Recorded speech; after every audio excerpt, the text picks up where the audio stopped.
welcome to the first official Democratic primary debate for mayor of New York City. I'm Errol Lewis, political anchor for Spectrum News New York 1. Over the next 2 hours, you will hear the 8 leading Democratic candidates weigh in on issues of importance to New Yorkers after a year that has changed our city forever. This Democratic debate for mayor is the first of 3 in this race. It is sponsored by the New York City Campaign Finance Board, the agency that administers our city's publicly financed campaign system. Tonight's debate is brought to you by we here at Spectrum News New York 1, along with our editorial partners, WNYC Gothamist and the news organization The City, as well as our co-sponsors, Citizens Union, the John Jay College of Criminal Justice, and the group Social Work Votes, as well as the Columbia School of Social Work and the Latino Leadership Institute. Now, every mayoral race is full of importance, but this one comes during a pandemic in which tens of thousands of our neighbors died, and the rhythms and patterns of the way that we work and worship and go to school and engage with our communities may be changed forever. It comes as the city is grappling with how to rebuild an economy with an uncertain future. It comes as New Yorkers remain locked in an emotionally charged debate over crime, gun violence, and whether or not to fundamentally reform the way the NYPD polices our city. It also comes in a year in which New Yorkers are using a new ranked choice voting system for the first time. We're going to tackle some of these issues tonight, and to do that, I'll be joined by my co-moderators. They are Brian Lehrer of WNYC Radio and Josefa Velazquez of The City. Now, due to the pandemic, the candidates will be joining us remotely tonight. They are Maya Wiley, Andrew Yang, Ray Mcguire, Sean Donovan, Diane Morales, Catherine Garcia, Eric Adams, and Scott Stringer. I should note that this is the largest field ever for a campaign finance board-sponsored debate. The rules that you see on your screen have been agreed to by all the candidates. Generally, each candidate will get a chance to deliver an opening statement of 45 seconds, and answers to most questions will be limited to 60 seconds. Candidates may be given a chance for short rebuttals, and all candidates will get to ask one opponent one question. We're going to begin with opening statements. The order for tonight's opening statements was determined by a random drawing this morning. We'll begin with Diane Morales. Good evening. Good evening. My name is Diane Morales, and I'm ready to be your mayor. I was born and raised in Bed-Stuy. I'm an educator and the single mom of 2 children who went to our city's public schools. I've had decades of experience managing multi-million-dollar organizations, and I've led teams of hundreds of people to provide life-saving services to New Yorkers in crisis. My platform centers 3 pillars: dignity, care, and solidarity. Together, we can redefine safety, invest in housing for all, and finally treat all essential workers as essential. We can rebuild our small businesses, advance a Green New Deal, and make CUNY free. We've been marching for a future that sees us. It's time to choose the future. Thank you. Thank you. Our next candidate is Andrew Yang. Hello, New York City. It's great to be with you tonight. I'm running for mayor for the simplest of reasons. We need new leadership and new ideas to address the challenges that are growing more serious around us every day. When I talk to New Yorkers on the street, you tell me that you are most concerned about 3 things: public safety, jobs, and fighting poverty. We can deliver on these 3 things. We can reduce homelessness by 50% or more, get our schools open, and get our people back to work. We need a leader who is laser focused on getting results, on solutions, on what will make our city work better for us, and not politics, ideology, or who did me a favor 10 years ago. I want to be that mayor, a mayor that can even make us hopeful and optimistic about our city again. And I would love your support. Thank you. Next candidate is Scott Stringer. Good evening. Good evening. I'm a lifelong New Yorker, born and raised in Washington Heights. I've seen this city have some real issues over the years, but I've also seen our city bounce back. But nothing this past year we could have ever imagined. We're still 600,000 jobs down, and we lost 32,000 friends, neighbors, and relatives. I lost my own mom, Arlene, to COVID. But New York City, we're tough and we're resilient, and we're ready to come off the mat and fight for our greatest comeback. I believe the next mayor has to have an understanding of our city, has to have a bold vision for reimagining the next generation of New York. And I do believe that we cannot afford a mayor on training wheels. I'll be ready on day 1 to use my experience and ideas to give our city the hope and opportunity to transform the next generation. I ask for your support. Thank you. Our next candidate, Catherine Garcia. Thank you. I'm Catherine Garcia. I'm running for mayor because I love this city and have a vision for creating a more livable city, a city that's affordable, where you can raise your family on a paycheck, a safe city, regardless of the color of your skin. I have been this city's crisis manager for the last 14 years. I have managed billions of dollars of budgets, as well as tens of thousands of staff. I have pumped water during Hurricane Sandy, and during COVID, delivered 1 million meals a day to hungry and sick New Yorkers. And I am proud to have gotten the endorsement of the New York Times because this is the most consequential election of our generation. And I am ready to execute on the vision on day one. I don't need to be told where the lights are in City Hall. And I want to make this a better New York for all of us. All right, thank you. Our next candidate is Eric Adams. Good evening. Good evening. This is a challenging moment for New York, especially working people. But we've been here before. In fact, some of us never left. Growing up in Queens, I was a victim of police brutality, but instead of saying, woe is me, I said, why not me? I became a police officer and fought for reform inside. Then I became a legislator and the borough president. Every step of the way, I sought to make change based on the blue collar values of my working class single mother. I'm running for mayor for the city of New York to reduce crime, grow our economy, address racial inequality, affordability, and prosperous city for all. And I will unite our city by turning our pain into purpose. This moment must turn into a movement. Thank you. Thank you. Our next candidate is Maya Wiley. Good evening. I am Maya Wiley, and I'm a civil rights lawyer and a mom. And we love this city. The reality is, though, it shouldn't be so hard to live here. And while we recover, and we will because we always do, it's time we recover, all of us, because that's what we have not done in the past. And look, with a different kind of leadership, we can have a city where we can all afford the rent, a city where we can be safe in our streets and on our subways, and Black and brown New Yorkers can be safe from police violence. And I'm not going to stand by as a mother for losing an entire generation of our children to trauma and to violence. And this is a time when we can have a change-making leadership, because this city must fix what's broken. And that's why I'm running to be the first mom as mayor. Okay, thank you. Our next candidate, Ray Mcguire.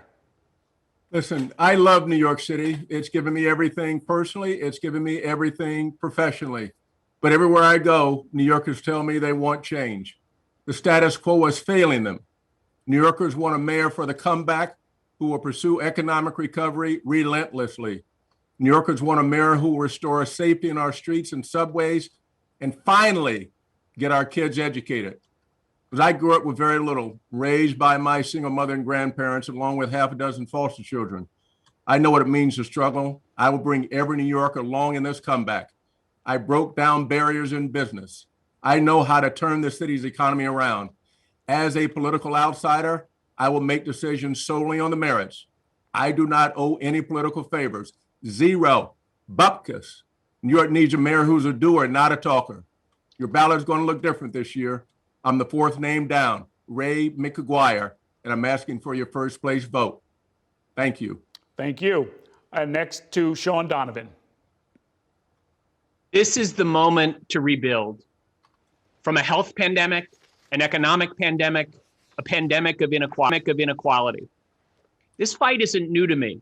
I've spent my entire career improving the lives of New Yorkers. I started rebuilding neighborhoods from the South Bronx to Central Brooklyn 30 years ago. In the depths of the Great Recession, President Obama asked me to keep people in their homes and rebuild our economy. When Sandy hit our shores, he asked me to lead the recovery. And when Ebola and Zika struck, I worked side by side with Dr. Fauci in the Situation Room to prevent a pandemic that could have cost 30,000 of our neighbors their lives. This moment demands a leader with bold ideas and the track record to make those ideas real in the lives of every New Yorker. That's why I'm asking for your vote for mayor. All right. Thank you, candidates. I'm going to start with the first question, and it's about public safety. Over the last year, we've seen a push and pull over the police department with calls to reform or even defund the department, mixed with calls from New Yorkers who are worried about a rise in crime. As of the start of this month, homicides in New York City are up 17% so far this year compared with last year, with shootings up by over 83%. And just last night, of course, a police officer in Brooklyn was shot 3 times by an alleged gang member. What are your concrete plans to address the situation in your first year in office? Let's start with you, Mr. Stringer. I grew up back in the 1970s when there were 2,000 murders a year. The A train I took as a kid was a roving crime scene. I understand that we can never go back to those days, and I'm not going to bring my kids or anyone's children to a place where this violence continues. So as mayor, I'm going to make sure that we get police to do the real police work that needs to be done. We've got to solve violent crime. We've got to actually up the clearance rates so we can get the people off the streets that are running the guns. And I'm very committed to doing that as mayor. But I also want to say that we cannot in this moment simply go back to the Giuliani style of policing that impacted Black and brown children, that scarred them. And we have to seek a better way. I want to use resources so that we can invest in violence interrupter programs, keep our children away from the criminal justice system. You see, we need a 2-tier approach. We need to get rid of the violence, but we also have to make sure we protect our children. And as mayor, I will use my experience as a legislator, as a borough president, and as the chief fiscal officer to create that important balance for the future of our city, for my children, for your children, and the children we're never going to meet or know, but they're the ones who are hanging in the balance. As a quick follow-up, Mr. Stringer, violence interrupters have been a part of the de Blasio administration's strategy, and they've talked about substantially increasing the amount of funding going into those programs. Are they on the right track? Look, I think the violence interrupter programs are very critical, but we have to scale it up. It can't just be in 17 precincts, it should be in 77 precincts. But also, 40% of 911 calls come in not for crime, for mental health issues, for wellness issues, for quality of life issues. And I think it's time now to have mental health issues be dealt with by mental health professionals and not over policing. The role of police is to stop the violence. The role of violence interrupters, the role of social workers and guidance counselors is to keep kids away from the criminal justice system. Every time we lose a child to prison, we all fail as a city. And I believe I have the experience, the management skills to be able to create that balance, to bring leadership to the NYPD, but also build a network that will make us realize that this is a lot more complicated than simply playing to the crowd and not solving the problem. Mr. Mcguire, same question to you. Mayhem in Times Square over the weekend, an officer shot last night. If you're sworn in on January 1st, what would you do to deal with those issues? So first of all, we have a covenant. The leadership of this city has a covenant with New Yorkers, a contract with New Yorkers for safety. That is part of the premier experience that we have in New York City. By the same token, it's very personal to me. I'm a 6'4", 200-pound Black man. I want to have the police protect me and not profile me. So what I would do is restructure the NYPD. My plan in specific, which is what you've asked for, is I have a deputy mayor for public safety. Day-to-day job is to manage the NYPD and interact with the folks in the neighborhoods. Number one. Number two, I'd have a chain of command held accountable. One or more officers commits an infraction, the entire chain of command gets held accountable. And then let's recognize the following. 4 to 5 of the 10 calls that go into 911 have to do with mental health issues. I'm going to have an emergency social services bureau core 24 hours, 7 days a week that works with the NYPD. It sits also in the subway. So my first plan is to make certain I restore a culture of respect, accountability, and proportionality, make certain we invest and prevent the rise in crime, which means I'm going to invest into the communities, want to have community policing, want to make certain we have summer jobs, make certain we have community centers. There, we begin to address the fundamental problems of what's taking place with crime. My view is to get crime off the street, get the criminals off the street, and make certain that we prevent it from the outset, which is my overall plan. Okay. Thank you. Ms. Garcia, how would you deal with the issues of public safety that have come to the fore in recent days? Yes, no, it has been really shocking. Last night, shooting of a police officer. Thank goodness he's going to be okay. But this is also personal to me. I come from a multiracial family. My brother is Black. My children are half Puerto Rican.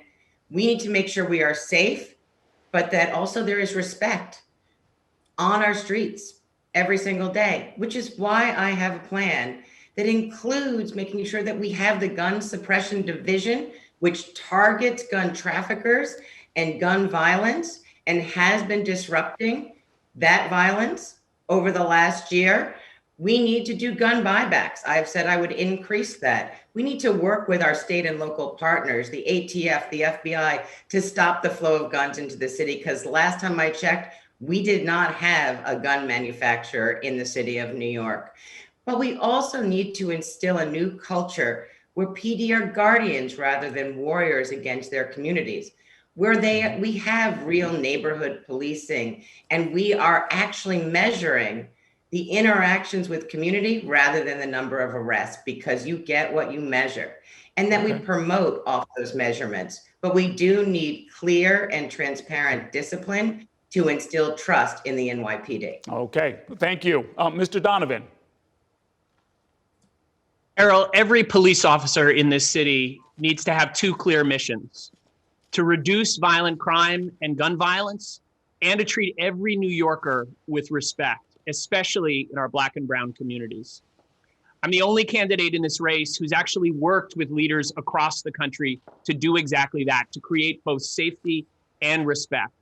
So I know that we need to do three things. First, we need to reform policing with real training, transparency, accountability. And we need to reduce what we're asking the police to do. They shouldn't be mental health experts with our homeless, police the hallways of our schools, or get into altercations around traffic tickets. They should be focused every day on guns and violent crime. And I would do that as mayor. But we also need to make sure that our police reflect our communities. You know, fewer than half of our police actually live in New York City, and I would change that as mayor. And finally, we need to reinvest in our communities to break the cycle of hopelessness and violence. I've done that my entire career, and I know that we can get to, by the end of my first term, reinvesting $3 billion into our communities from our criminal justice system to break the cycle of hopelessness and crime. With the idea I'm the only candidate in the race that's done that around this city and country, Donovan, and I could do that here. Would the $3 billion be coming out of the existing NYPD budget? Is that the idea? I would do it out of our criminal justice budget more broadly, Errol. You know, we spend over $400,000 per person per year at Rikers, and we get bad results. And so we have a huge opportunity. We should stop those who aren't a danger to the society from going to Rikers in the first place. Okay. We should ensure when they come out that they actually have a place to get hope and jobs and back into their communities. I did that as housing commissioner in this city, giving housing to folks coming out of Rikers. It was so successful. It's been replicated in 40 cities across this country now. Okay, got it. Mr. Yang. Do we need to unmute? Thank you. Okay. The first thing I do as mayor is go to our police force and say that your city needs you. Your city needs you to do your jobs professionally, responsibly, and justly. But the police are going to be a core way for us to address the public safety concerns that so many New Yorkers have. And let me be clear, defund the police is the wrong approach for New York City. We need to evolve to a 21st century form of policing, a new anti-violence and community safety unit that would work with community leaders, plainclothes cops that go into communities and concentrate on getting the guns out and on what's called focused deterrence. Because the fact is, a lot of communities know who the troublemakers are. And if you can bring them in and say, look, if something happens in your neighborhood, you're going to be one of the first people we call, then you can start to get the rates down. We need intelligence-led policing, where we're attacking the iron pipeline, the source of guns that are in Florida and other parts of the country, and then flowing into New York City. These are some of the practices that would help make our people safer, but you have to start by saying to the police very clearly that you are vital to our city's recovery because there is no recovery without public safety. Okay, thank you. And I know, Mr. Adams, you want to get in on this conversation as well. Yes, Errol, there's no one on this Zoom that has a greater depth of knowledge around public safety than I do. Because of that knowledge, I know gun buyback programs are not good programs because those are not the guns we are looking for. It's good to do cosmetically. I also know that having civilians carrying out car stops is extremely dangerous. That is one of the most dangerous jobs a police officer could do, to do a car stop. I also know that the prerequisite to prosperity is public safety.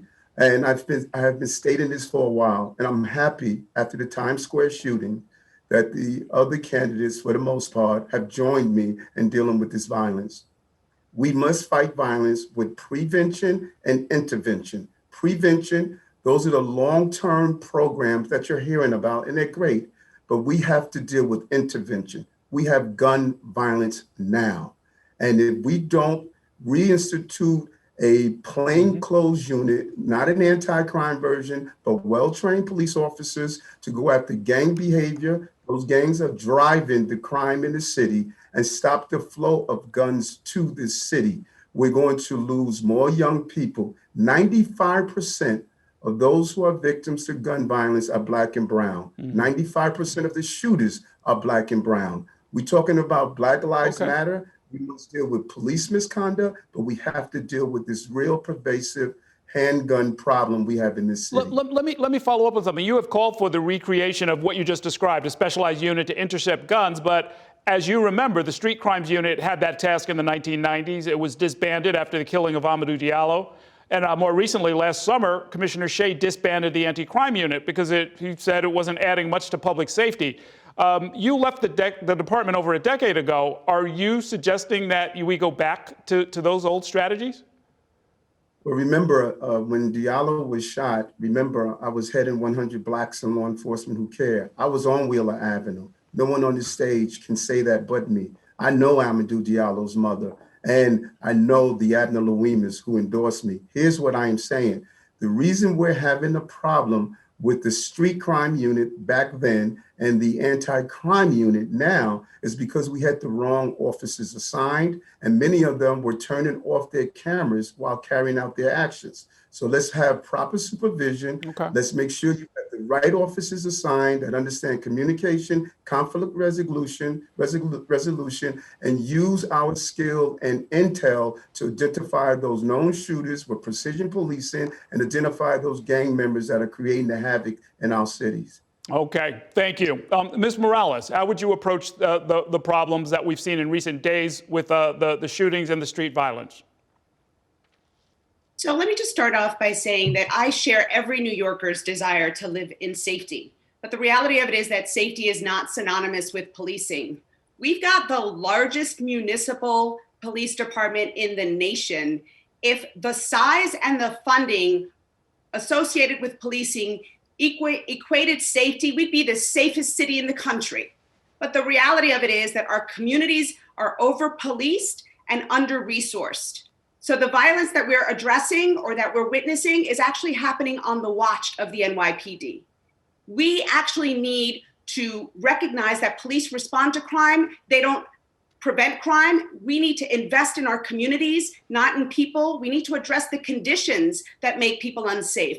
Poverty, community divestment, unequal education, health injustice, housing insecurity. Those are the things that we need to be providing for and taking care of so that we can ultimately build safer communities in this city. It's time for us to focus on it and address the systems, not the symptoms. That is one of the things that we need to fundamentally transform in terms of our approach to these issues.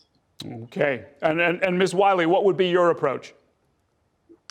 Well, look, let me just start by saying I have been Black all my life.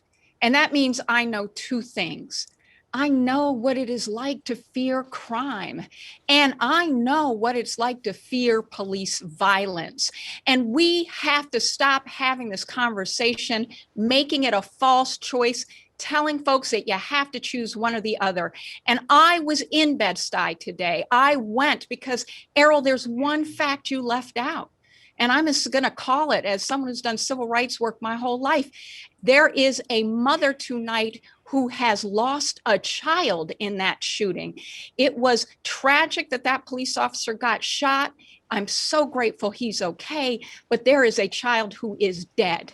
And the reality is that we have to change the balance. I'm going to take $1 billion from the New York City Police Department to shift that money to create trauma-informed care in our schools, because when we do that, violence goes down and graduation rates go up. I'm going to have a civilian police commissioner because we are going to make it a truly accountable police force to the public. But in addition to that civilian police commissioner, a civilian oversight commission that sets the rules and the priorities of policing, but also elevating the power of community. Because when I was in that community today, what community leaders were saying is, we don't get the resources to solve the problems we know will fix our communities, and that will change when I am mayor. Okay, candidates, we have only about a minute or so left in this section, but let me ask for a couple of shows of hands. Should, just building on what Ms. Wiley talked about, should the next commissioner come from outside the NYPD? Please raise your hand if you think that's what you want to do, a commissioner who is not from within the department and has never served as a cop. Okay. You asked two questions. That was too quick. Oh, I'm sorry. Two questions. I mean, that's what I meant when I say not from within the department. Outside, Commissioner, the way Ms. Wiley described? Yes. Okay.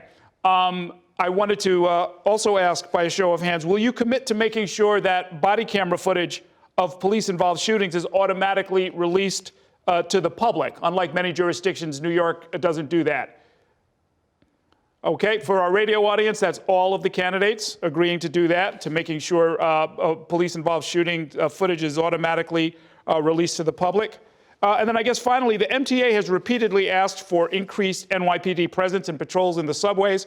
The current mayor has said that it's part of a political fight and it's not clear what he's going to do. But how many of you would respond to a request like that by sending more cops into the subway system?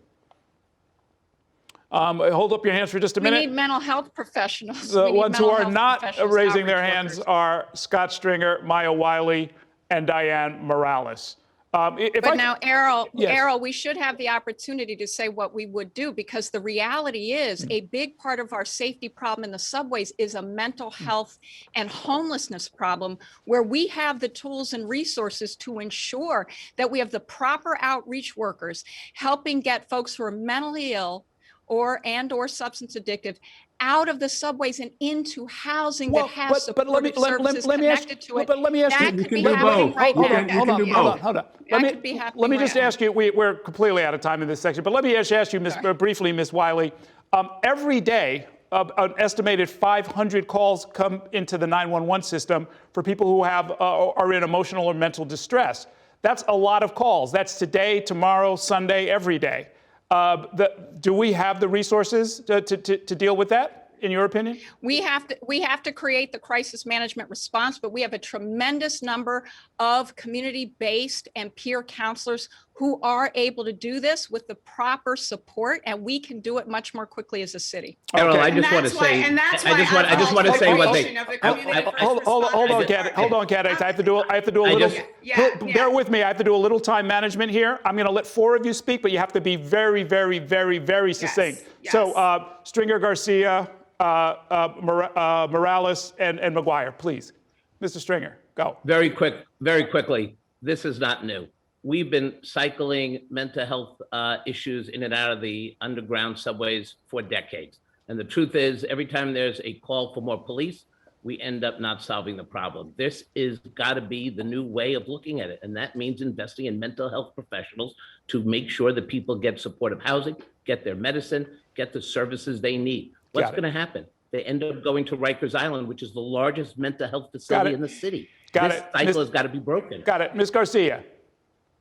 Okay, I'll try and be super brief, but we do need to respond when the MTA says we need more cops in the subway. That does not mean we're not sending mental health professionals into the subway as well, so that we can get people the services they need and into supportive housing to deal with their mental health issues as well as with their substance abuse issues.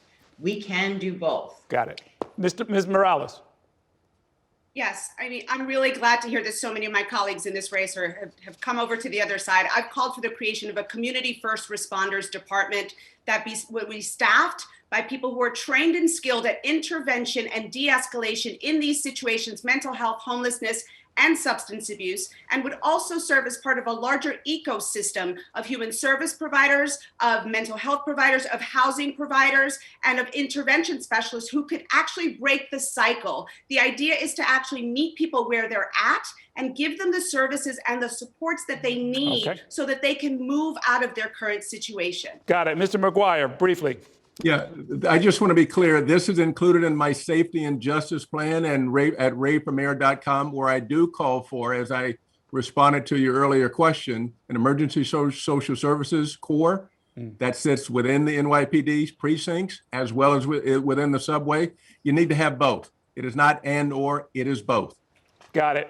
Errol, I just want to say, I was raising my hand as well. Both the police. Thanks. I saw your hand, Mr. Donovan. The time will pile up. I just want to say I'm the only candidate in this race who's actually done this around the country. We dramatically reduced homelessness when I led the strategy. We did it through setting up these systems. Totally understood. We will have an entire section on homelessness if we can get to it. Right now, though, we're going to turn to Josefa and Brian to discuss COVID recovery and the economy. We'll start with Josefa. All right, thanks, Errol. So on the topic of COVID recovery and the economy, the next mayor is going to inherit a city that's still reeling from the pandemic. We have hundreds of thousands of people who have lost their jobs. Many service and tourism jobs have yet to recover, and a lot of the office workers who have flocked to Midtown and downtown, present company included, are still working from home. Yet prior to the pandemic, many families were still struggling to make ends meet. So let's start with you, Mr. Adams. What's the most important policy you have to restart the economy, and how do you rebuild that economy with equity? Well, and that's important. That's the problem we have had in this city for far too long, that the inequalities, and when we rebuild this economy, we must rebuild it with that lens. Keep in mind this, pre-COVID, we had 300,000 jobs that we could not fill. So we don't have an employment problem. We have a real skills problem. I'm going to fill that gap by having a universal application process to allow men and women throughout the city to fill out that application, partner with my business community to determine what jobs are needed, work with my workforce development using technology to identify how to bring up the skill levels that we desire. And then we have to grow the economy. We need to attract new businesses here. We should become the center of biotech, the center of life sciences, the center of technology. Lift up what Facebook is doing at Hudson Yard and what Google is doing in Chelsea. And then we need to lean into our small businesses. New York is too expensive, too bureaucratic, and too difficult to do business in because we have a siloed city. Okay, thank you, Mr. Yang. And Ms. Garcia, same question to you. How do you rebuild the economy? And how do you do it that in a way that makes it fair for our lower and middle income New Yorkers? The economy has just taken such a huge hit. We have still over 600,000 people who are unemployed, and our small business community has been particularly devastated. My sister owns a restaurant event space in Brooklyn.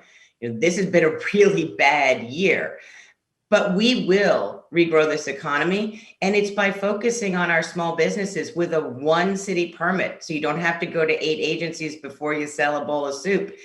But we also need to focus on the fact that women have taken a huge hit, and 1 in 4 women are thinking of stepping back, which is why we need free childcare for those who are making under $70,000 a year. But we can't regrow this economy and bring back arts and culture if we don't get the fundamental city services right, that people feel safe in their communities, that kids are getting back to school, and that we're keeping the streets clean. And I have managed complex problems for all of my career, whether or not that was in housing, sanitation, or food. Okay. Ms. Garcia, just to follow up on that, New York City's budget has taken a hit because of the pandemic. How would you propose to pay for some of the programs that you're planning on? Thank you for that question. We are very lucky that we will have federal money for the foreseeable future, but we need to manage it to make sure that we are in balance when it is done. That means regrowing the economy, because that brings back revenue to the city of New York. But that also means finding efficiencies. When I was at DEP, I cut $100 million from the budget without a layoff. That means making sure that we are looking at new revenue sources, whether or not that's marine dockage fees or an increase in the pied-à-terre tax or doing something really interesting with marijuana taxes. There are real opportunities to be able to pay for these programs. All right, thank you for that. Same question for you, Ms. Wiley. How would you respond if elected mayor? You know, I spent COVID at home with my family the entire time, but we very quickly, I having known what small businesses go through, my mother was a small business owner, but we knew that there were not going to be federal dollars flowing to our community mom and pop shops. The programs are often not designed for them. So we organized a volunteer network to help them out. And guess what it proved? That we were right. So I'm actually looking at this city and all its resources to say, I've got a plan. It's called New Deal New York, because I'm going to increase our capital construction budget to create 100,000 new jobs. But we're also going to do it differently. In addition to having a New Deal czar, that's the person who's going to be a direct report to me, that's going to cut through the red tape of government to get projects moving faster. But those projects are going to have local targeted hiring. So communities hard hit with unemployment before COVID and worse after are going to have more job opportunities, but we're going to build things we need built, like more affordable housing that's deeply affordable, fixing things we need fixed. I got $2 billion also to help bring back public housing. But these are the kinds of things that bring our city back, but fixes what was broken beforehand. Thank you, Ms. Wiley. Mr. Mcguire, I wanted to pose this question to you. You have an ambitious plan of creating 50,000 jobs by subsidizing half of the salary of workers. As I asked Ms. Garcia, New York City's budget really took a financial hit from the pandemic. We got some federal funding. So how much would this program cost to implement if you're elected mayor, and how would the city ultimately pay for it? Are you asking me or Ms. Garcia? Me? Yes, Ray Mcguire? Mr. Yeah, thank yes, you. Mr. Listen, Mcguire. this is, you know, the answer is no jobs, no city, no jobs, no dignity. You've outlined the crisis that COVID has had on the economy. I'm the only one who's actually managed through a crisis with accountability. I had to manage through the depths of the financial crisis. I had to attract, hire, and retain the best talent, and often we had to do more with less, and then sometimes we had to do everything with nothing. I do have a plan. It is called the greatest, most inclusive economic comeback plan in the history of New York City. 500,000 jobs. Go big, go small, go forward. Go big is infrastructure, affordable housing, broadband for the 1.5 million New Yorkers who don't have it, sewage mains, bridges, and yes, making certain that the climate, the 100-year flood that comes every 5 years, that we take care of that. But essential to New York City are the small businesses, which is where 50% of the workers work. My plan, 50,000 jobs, jobs accelerator, taking care of half the wages for 1 year, negotiating their retention of New York City's sales tax receipt, appointing a deputy mayor for small businesses. And the way that I pay for it, and it is in a model that I've gone through, that I've vetted with the experts to make sure that I can do this. It'll cost me $1.8 billion over 2 years. And I have the resources within the budget and operate more efficiently to do that. We can grow our way out of this. And we also need to make certain that going forward, we invest in those businesses that have been excluded, minority and women-owned businesses, as well as the businesses of the future technology. So I have a plan, and I have a track record of having executed that plan. So thank you. Thank you. So on that topic of small businesses, I want to ask Mr. Yang, many restaurant delivery workers, a lot of low-wage workers, many of whom are immigrants, have faced massive dislocation because of the pandemic over the last years. If elected mayor, what's your plan to help them? Josefa, there are three components to the jobs recovery, and small businesses is the first. And I feel this deeply as a former small business owner and operator here in New York. So the first thing we have to do as a city is to be a genuine partner to the restaurants and small businesses that are trying to recover. I've declared a moratorium on all fines for those businesses because they're just trying to get on their feet. The last thing they need is an inspector coming and dinging them and hitting them with a fine. So that's a start, but I've also proposed a new people's bank that will invest directly in helping these small businesses recover, particularly in minority neighborhoods that have been hardest hit during this time. We have to think bigger, though, about our recovery. We have to open our schools so that people can go back to work. We're missing 85% of commuters, and that means a lot of jobs. But the biggest way we can get our jobs back is that tourism generated $47 billion in revenue in 2019 and supported over 300,000 of the 600,000 jobs we're missing. It's one reason why these public safety concerns are so disastrous, because people are less likely to visit a city that doesn't seem safe. We should be investing significant sums, and I mean like far more than the 30 million that Bill de Blasio has proposed, to make our streets safer and more appealing, but then also to promote our city and get that energy back, because that's the best way we're going to help that restaurant stay open, is by getting customers back so that that person can have a job to go to. Thank you, Mr. Yang. Ms. Morales, same question for you. How do you help many of these lower wage workers who were dislocated or who faced mass dislocation in the last year? Sure. So, the reality of it is that COVID-19 has had a real impact on our economy. And also, it's not had an equal impact on everyone. We have, in fact, generated more millionaires and billionaires throughout the course of this last year, while we made our vulnerable, essential workers much more marginalized and pushed them further to the edge. So what I have proposed is actually the creation of a new economy for the people, one that dramatically shifts where we're investing our dollars. Instead of providing subsidies and grants to large corporations, I have called for actually ending the corporate welfare system and investing those dollars in our small and mid-sized businesses so that we can grow our economy from the ground up and from the center out. I've also called for the creation of a massive public jobs program. We need jobs and justice. We can do that through the creation of green jobs. We can do that through the creation of a public works infrastructure. We can do that through the expansion of our care economy, because we know yes. I'd like to ask a follow-up on that. The things you're talking about are very ideological, things that could take years to do. Some of these people need help now. They've been out of work for a year. They haven't had resources coming in. So what could you do that could provide some assistance to these people? Yeah, I mean, I believe that we should actually be providing financial assistance to people right now. That is something that we should be doing so that we can make sure that we begin to help our folks stabilize.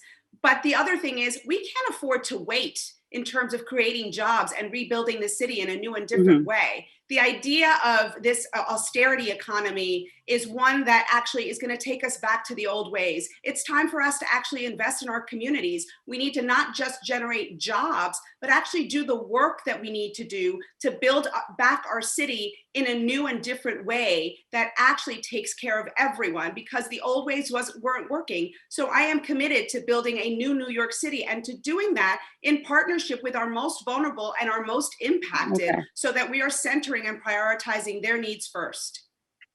Thank you, Ms. Morales. At this rate, we're going to be ending by 10 o'clock at night. So Mr. Donovan, same question goes for you. A lot of people have been out of work. Some people didn't qualify for federal assistance because of their documentation status. So how would you help them out during the first few months as mayor? This has been a terrible, terrible year for so many New Yorkers. We've lost more than 30,000 of our neighbors, and we still have more than 500,000 who are out of work. So we do need a mayor who can, on day one, make sure that we're helping this city recover.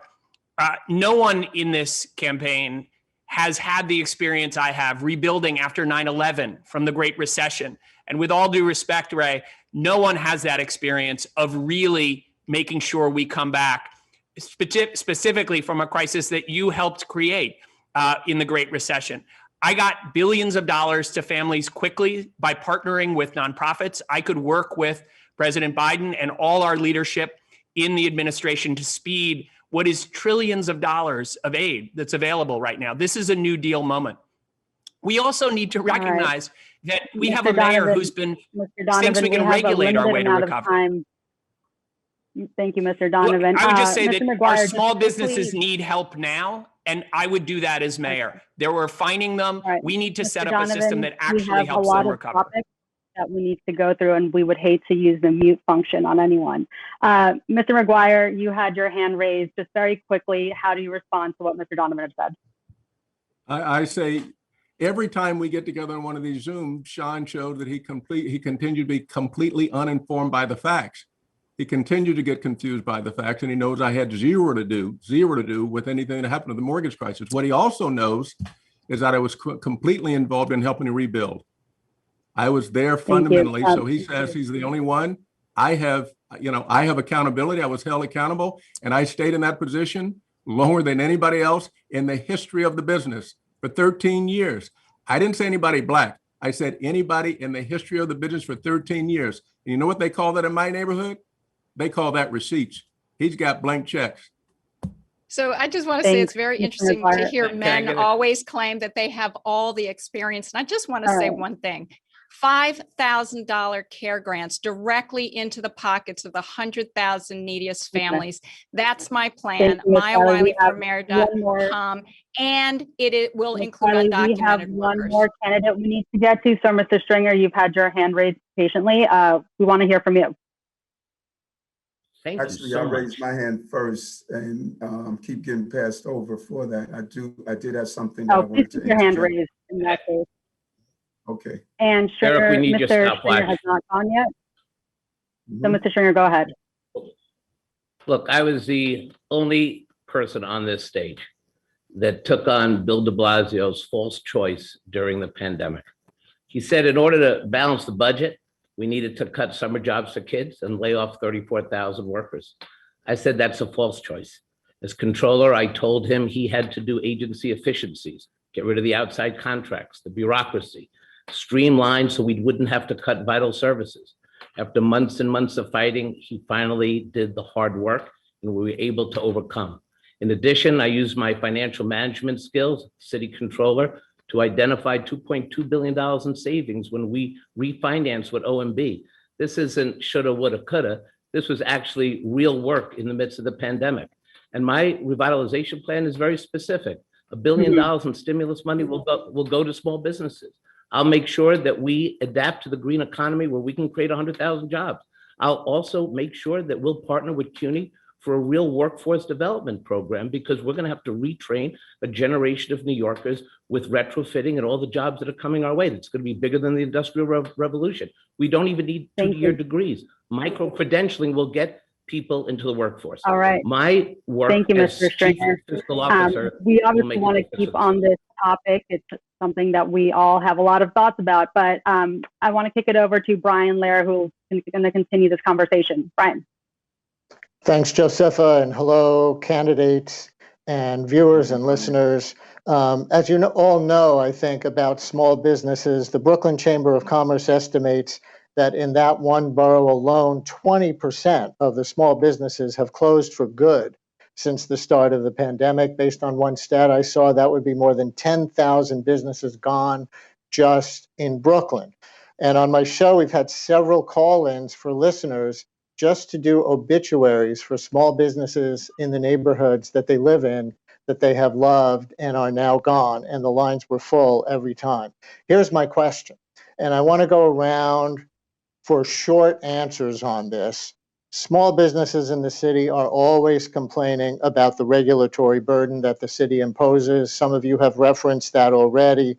But I want you each to get specific and name briefly one specific regulation that you would undo or ease and why the public would still be protected. And Mr. Adams, I know you had your hand up for the last round and didn't get in, so we can start with you. Just be very specific and name a regulation you would change.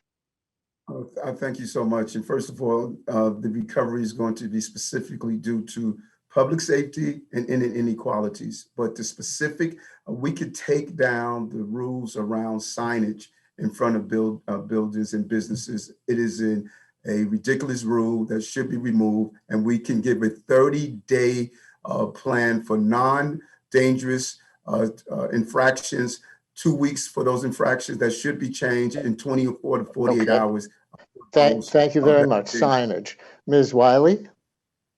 I actually had the same one because I was meeting with the two sisters who started a laundromat. They got charged $150 because the sign that they had in front of the laundromat was more than 3 feet from the entrance. And when they asked to say, just let us move the sign, don't charge us the $150, they still got the fee.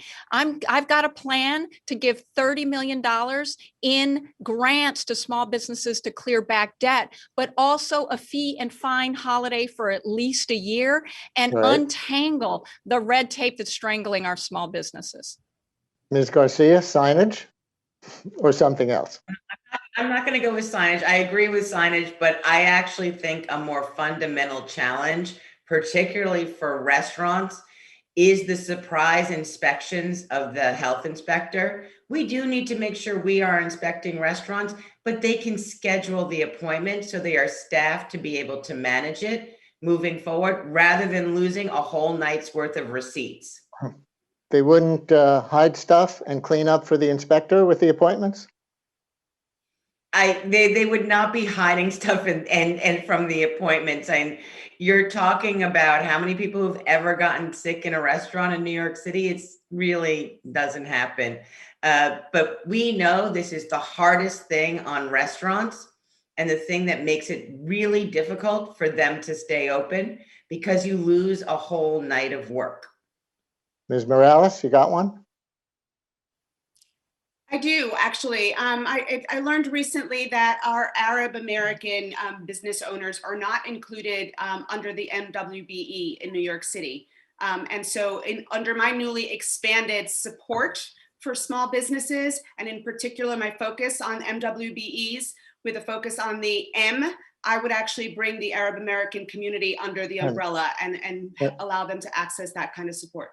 And that's minority and women-owned businesses for people who don't know the acronym. Yes. Mr. Stringer. I would focus at the Department of Buildings. It's a conflict of interest. On the one hand, the Buildings Department is supposed to expedite permits and at the same time also do inspections. And I believe that we should ban the use of an expediter. It's the only agency that I can think of that actually requires you to hire a middleman to talk to your city government. I would overhaul the Department of Buildings first and foremost. Mr. Yang.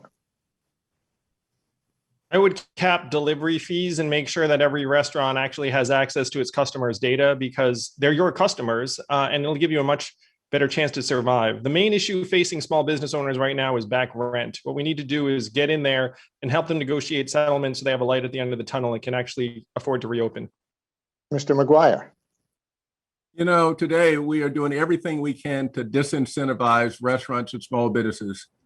The restaurants, many with whom I've spoken, have gotten 45 fines from 7 different agencies. We do not apply the regulations equitably. I was just at Westchester Square in the Bronx, Shanghai Red restaurant, where 10 blocks away you'd have somebody who's done the entire same outdoor dining.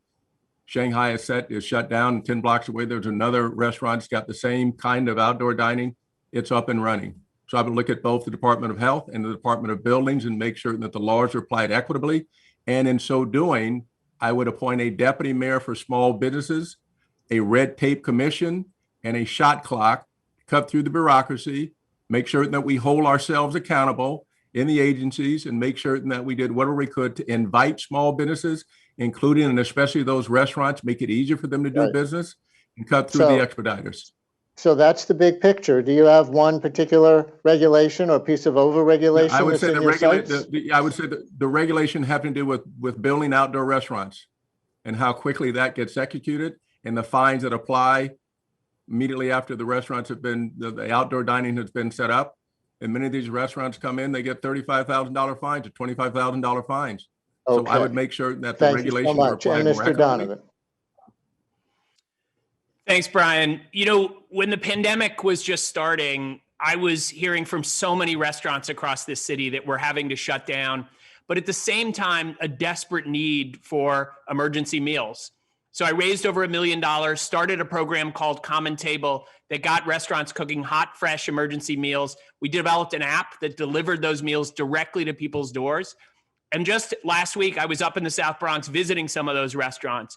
And what I heard was that despite the changing health guidance, including the CDC's today, allowing those who have been vaccinated to be indoors without masks in some cases, we need to fundamentally change our approach for restaurants to ensure that folks can sit at the bar and do other things that they couldn't do. And that would be a fundamental change that would allow our restaurants to get back on their feet and get more customers in.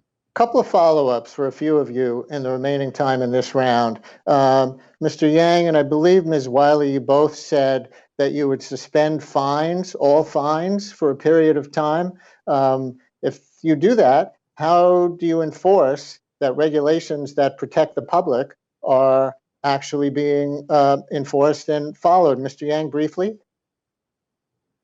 What you do is you go to the small business and say, hey, there's an infraction. We'll give you a cure period, typically 30 days to cure it.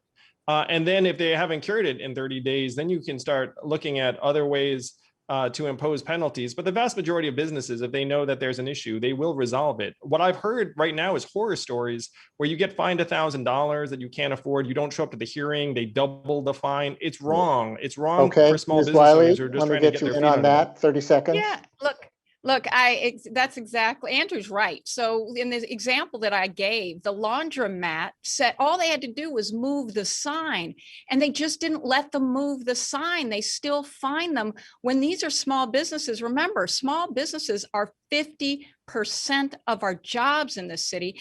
And what we're doing is not about safety. Where it's about safety, there are lots of steps we have to take. This is about nitpicking and really actually challenging our businesses to stay open. But another thing we have to make clear, we have to make it easier for them to know what the rules are, because so often they have to go to 6 different agencies and get 6 different sets of rules and then constantly figure out how to be in compliance. So much. Thank you all candidates for this round, which we're out of time for now. Errol, back to you. All right. Thank you, Brian. Candidates, I have a few questions for you. The campaign for mayor is in many ways, first and foremost, a test of one's public record and leadership experience. I have specific questions for each of you in these areas, and I wanted to start with you, Mr. Yang. The fact that you have lived in New York City about a quarter of a century and not voted in a local race was very striking, especially given the very serious issues that were on the ballot throughout those years, including term limits, mayoral control of the schools, the rise and then decline of stop and frisk policing, the potential closure of Rikers Island, and whether to support major developments and rezoning on the west side of Manhattan, downtown Brooklyn, and elsewhere. So my question is, why were you absent from those and other key issues over these last couple of decades? And why should voters trust you to engage and care about these key issues now, after all of those years? Thank you, Errol. My family is deeply invested here for the most fundamental of reasons, which is that we're public school parents. Our kids are in school here. We're walking the same streets as everyone else. And if you don't feel safe and secure, we have to turn it around. I would include myself in the approximately 76% of registered Democrats who voted in gubernatorial and presidential elections, but have not been involved locally. But like many New Yorkers, I see that we're in a crisis, and so many of us need to step up in new ways and do everything we can to help. I'm not someone who thinks that all of the energy and ingenuity in our city lies just in government agencies. There's also the private sector, the philanthropic sector, even the tech sector. We're going to need New Yorkers of every background, every industry to get our city back on its feet. And I hope to lead that comeback. It said in the Hill, Mr. Yang, that you also did not vote in the 2000 presidential race. That was Al Gore versus George W. Bush. I mean, some of these elections were really very consequential for a business owner, for someone raising a family in New York City. Were you pretty much satisfied with the way things were going as far as not participating in those elections? I believe I did vote in that election. I voted in the presidentials consistently, so I'd have to check that record. But again, like so many of us right now, we see our cities in a really tough spot, and we all need to do everything we can to help. I've certainly been active in other ways. As you know, Errol, I've activated millions around a cash relief movement that has helped get billions of dollars into the hands of New Yorkers. I helped swing those 2 Senate races in Georgia that have helped deliver the Senate to Senate Majority Leader Chuck Schumer, and thank goodness for that. If you can imagine that if Mitch McConnell were still the Senate Majority Leader, New Yorkers know that I've done things that might not be the traditional city politics route, but that I've had a positive impact right here in New York City over the last number of years. Okay. That's appalling. To keep flames for that Georgia race when Black women in Georgia. Well, just wanted to sort of ask, because these are questions that have been in the news. Ms. Morales, New York has seen, of course, a rise in social movement activity in recent years, including the election of progressive legislators at the state level and the city council. You're seen as aligned with that part of the Democratic Party, but polling by New York One and other organizations suggests that most New York Democrats are more middle of the road and looking for a mayor who pays more attention to trash pickups and public safety and the quality of schooling than the transformation of economic and social relations. If elected, how would you manage those priorities and preferences? So I think the quick answer is, for me, is that it's not an either or, it's a both and.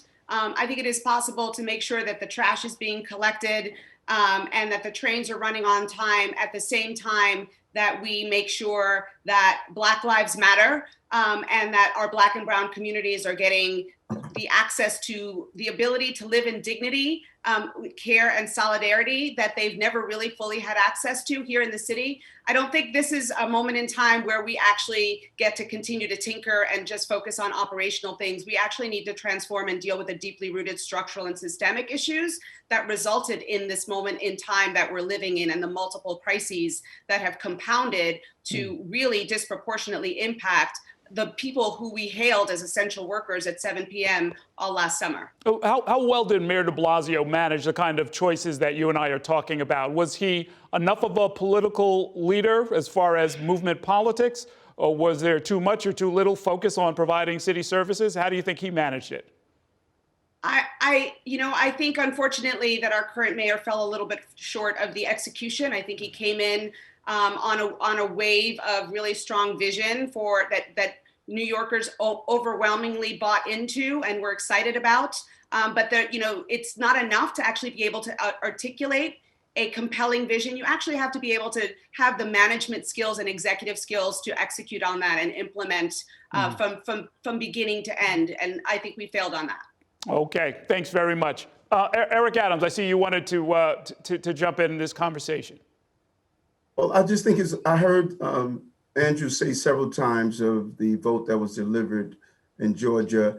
That is disrespectful and appalling to Stacey Abrams and those Black women who organized on the ground. I just thought he needs to stop saying that. They won that fight. And we need to give them credit. Go ahead, Mr. Yang. I would give full credit to Stacey Abrams and the Black and brown organizers who've been doing work for years in Georgia. Asian Americans are 4.7% of the electorate in Georgia. These races were swung by 1%. I helped raise millions of dollars for those races. So full credit to Stacey and everyone else who's been doing the work for years. But it's okay for other people to contribute to their success. Yeah, let's agree that.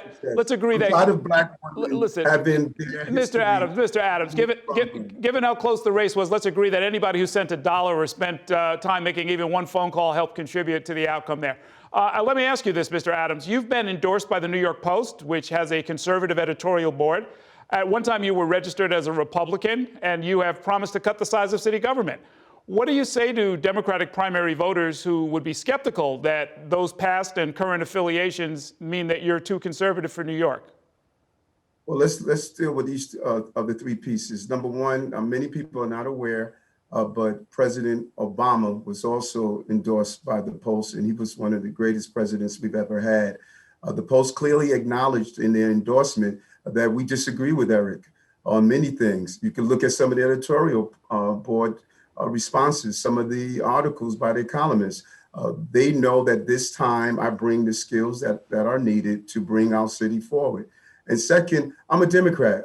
Two of my heroes in politics, both the Hillary Clinton and our senator, they were once with the GOP. I'm a Democrat. My grandmother was, my grandfather, my mother, my brother. I'm a Democrat, and I know Democratic values. And I've been fighting on behalf of Democrats for over 35 years, and I have the record that people know of what I do. And when I talk about cutting city government, it's saying that we are inefficient in this city, and the inefficiencies are creating the inequities and injustices. We're not cutting those things that we need to ensure that we finally end the inefficiencies in this city.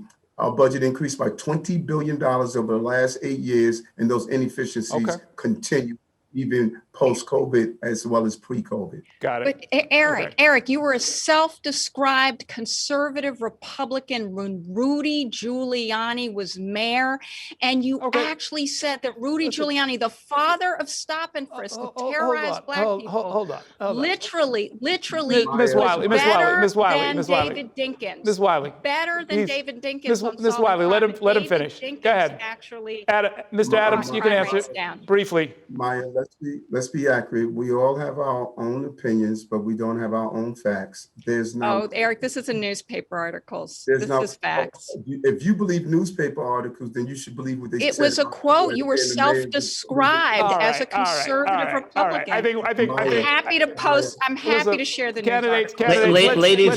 Ladies and gentlemen, let's call an end to that. I asked the question. We got an answer. Everybody. Those who have an opinion about what it means will make up their own minds. Let me move to Scott Stringer. You, in recent weeks, have been accused of sexual harassment by a former campaign volunteer. You've denied any wrongdoing. What do you think will be the proper venue in which to get to the bottom of these accusations? Is it going to be left up to voters, with your argument being basically, please trust me? Well, look, first, let me say, I believe it right now, that women have the right and a safe space, I hope, to make any allegations, even if it's inconvenient to me. And I have strenuously denied every one of those allegations. And the voters will probe and ask for facts and for discussion. And I'm happy to answer every part of this. I take it very seriously. My wife is a survivor. We've had long conversations about it, but this is an allegation that's not true. And like the Biden-Tara Reade situation, we have to allow women, and should have women step up and say what they have to say, even, and have a space to do it. But I do think we have to look at fact, and we have to investigate and acknowledge. And I hope the voters will listen to me in the coming weeks. Okay. And just to be clear, as far as you're concerned, there's no follow-up investigation or anything to be done, that what we know is all we're going to know between now and Election Day? You have no idea how much I want investigation, resolution, and somebody to listen to the facts. But right now, when you look at the facts, I think it's pretty clear that I'm denying these allegations. Okay. Ms. Garcia, you certainly have a lot of experience working in government. At this moment, however, of active social movements and a national reckoning with racial and economic injustice and inequality, doesn't New York need a leader who can steer us toward greater equity in ways that go beyond technical improvements to government bureaucracy? Well, thank you, Errol. I have been a leader in this area by doing things like bringing people together and getting real change in the private garbage truck industry, reducing that by 8 million miles. You know why? Because it was an environmental justice issue. I have led on transfer stations because it was an environmental justice issue. I got the solid waste management plan completed because it was an environmental justice issue. I have been in this fight for all of my career in city government to make this a more equitable place, and work very, very well with some of the most progressive members of the city council to actually deliver. Because I have been boots on the ground, whether or not it was prior to this or during COVID, making sure that I was delivering for New York City residents each and every day. Okay, thank you very much. Ray Mcguire, my question for you is similar to what I asked Mr. Yang. You've enjoyed a substantial and successful career on Wall Street, but you are one of the candidates who has not served in government. And as with Mr. Yang, the question comes up, where were you when our city was wrestling with tough questions around schools and employment and crime and punishment? Did you think things were going well enough all of those years? And why are you getting involved now? You know, the answer is I never thought they were going well enough. And the reason that I decided to get into the race is because, in fact, they are not going well at all. You got 100+ years of experience on the screen in government, some failed government. And look at where we are today. We have inequities that exist in healthcare. We got inequities that exist in education. We clearly got inequities that exist in the economy, and we got inequities that exist in the criminal justice system. The reason that I decided to leave what I was doing to get involved is it's a life of service, but the city now needs a leader in whom they can trust and in whom they can believe, who in the private sector, where I'm known by my deeds and not my words, not by some false advertisement, by the actual things I've done, investing in education and things like De La Salle Academy, which is a school for 6th to 8th grade Black and brown boys, women of all men and young women below the poverty line, or George Jackson Academy, a school for Black and brown boys, or Harlem School of the Arts, or Arts Connection that puts arts in our schools. So if you look at the track record of things in which I've been involved in the private sector, the reason I decided to get involved is because all of those had their chance. And we're going backward, which is why the crisis is so profound and in many instances profane. We need a new leader who can bring about a change. Okay. That's why I got into this race. Okay, thank you. My next question is from Ms. Wiley. Your campaign is based around reform. You, of course, have served as a top aide and appointee to Bill de Blasio, providing advice on ethics issues that later became a source of legal problems for the mayor. Bill de Blasio is heading into his final months in office with some very low ratings on job performance. Do you take any responsibility for any of the mayor's missteps? You know, Errol, one important fact to note that you left out is that I quit 5 years ago. I voted with my feet in 2016. And look, as someone who spent my whole career as a civil rights advocate, I'm proud of the opportunity to get every single apartment in Queensbridge houses free broadband. I'm proud to have helped get the first sanctuary city law passed in this city that helped protect undocumented immigrants from ICE. I'm proud that we got women and minority-owned business contracts up from $500 million when I got a title with no resources and no staffing, up to $1.6 billion in 1 year, matched it the second year, but also created the accountability, created a disparity study in order to identify whether we were doing well enough for Black and Latino businesses, and we weren't. But here's the thing. I have never hesitated to stand up and say what I thought, including this summer, when Mayor de Blasio defended Commissioner Shea, who told us not to believe our lying eyes about the batoning by police officers of peaceful protesters. And I will always stand true to what I see and what I believe and what I've done for my whole career. Okay, thank you. Mr. Donovan. New York has spent a generation implementing various campaign finance reforms, including limits on campaign spending, the creation of a generous matching funds program. Now, you are accepting the matching funds, but your father has spent millions of dollars to finance a supposedly independent outside group created to promote your candidacy with television ads. A preliminary look at this by the Campaign Finance Board says that the arrangement does not appear to break its rules, but doesn't it violate the spirit of the reforms that New York has spent a generation putting in place? Well, Errol, let's be clear. There are dozens of these groups supporting almost every candidate that's in this race. And in fact, Scott Stringer had 17 of these groups when he ran for comptroller in 2013.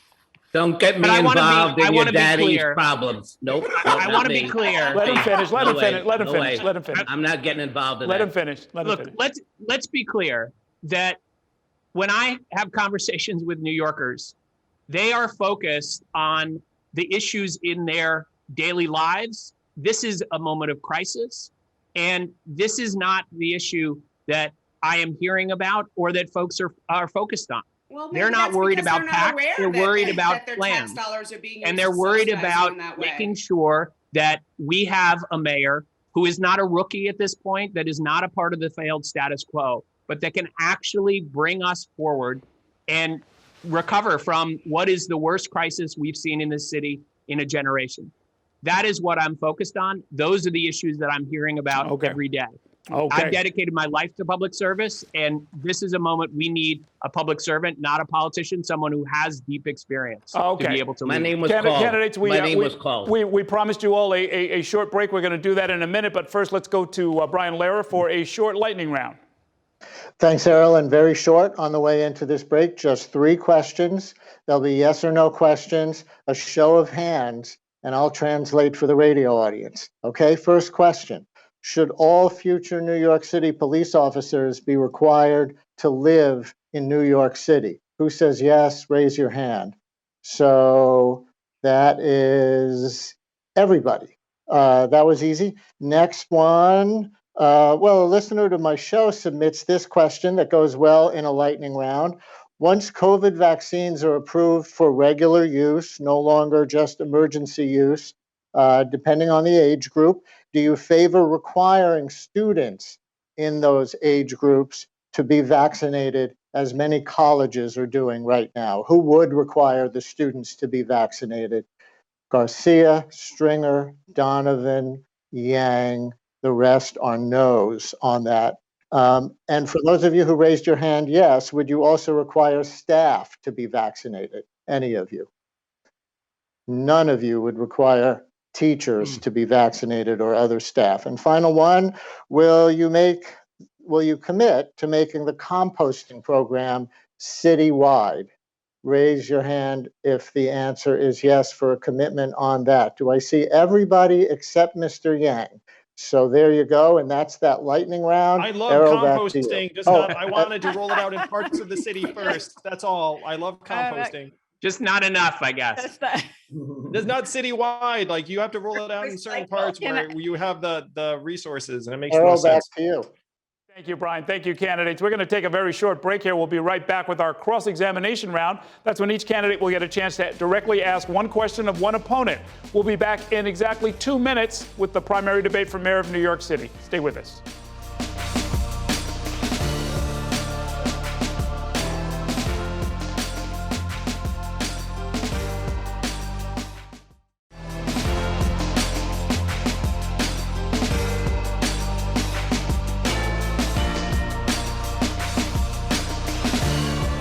Welcome back to the first official Democratic primary debate in the race for mayor. I'm Spectrum News New York One political anchor Errol Lewis. It's time for the cross-examination round.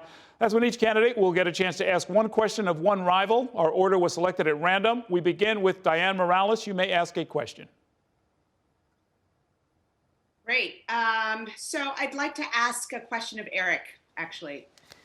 Eric, last week, I believe you referenced the defund the police movement, and you talked about it being driven by young, white, affluent people. What do you say to the Black organizers of all ages, many of whom I've had the privilege of organizing and working with on the ground, who have in fact been leading this movement for decades? What do you say to them about how your statement erases their work and removes them from having a voice in the movement? Diane, it was the disband movement that I was speaking of, not the defund movement. It was the disband movement. What's the disband movement? That is the movement to disband police departments across the entire country. I am watching what's happening in Portland. I'm watching the anarchy that's taking place, and I saw the anarchy of those who came to this city burning police vehicles, burning stores, burning private homes.